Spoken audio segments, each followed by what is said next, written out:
Hey everyone, thank you so much for joining me today. My name is Laura Train Mama. Today we are going to be looking at the first story contained within this vintage Henry the Green Engine book. This is from the Railway series, number 6. This book was first published in 1951. Dear friends, here is more news from the region. All the engines now have numbers as well as names.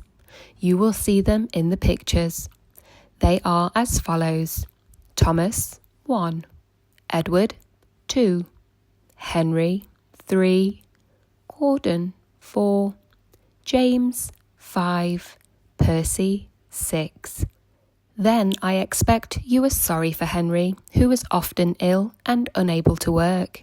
He gave Sir Topham Hatt, who is, of course, our fat controller, a lot of worry. Now Henry has a new shape and is ready for anything. These stories tell you all about it. The author.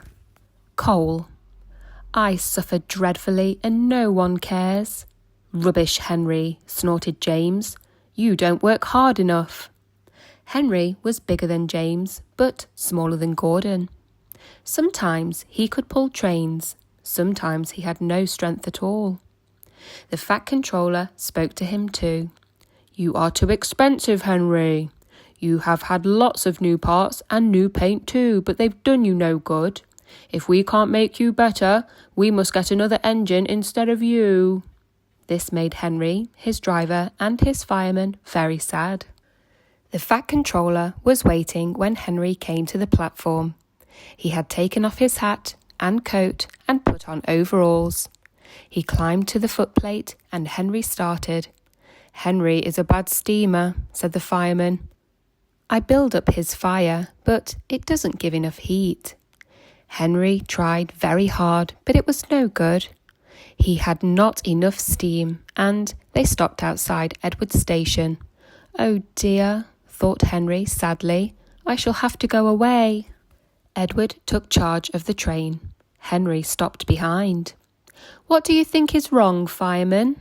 Asked the fat controller. The fireman mopped his face. Excuse me, sir, he answered, but the coal is wrong. We've had a poor lot lately, and today it's worse. The other engines can manage. They have big fireboxes. Henry's is small and can't make heat.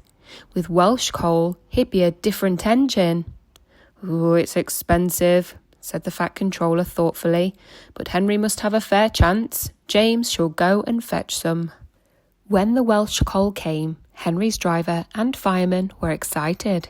Now we'll show them, Henry, old fellow.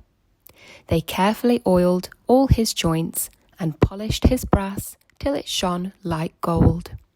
His fire had already been lit, so the fireman made it carefully.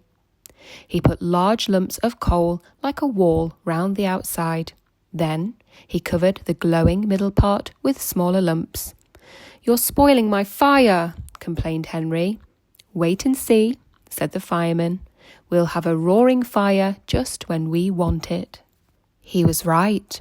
When Henry reached the platform, the water was boiling nicely, and he had to let off steam to show how happy he was.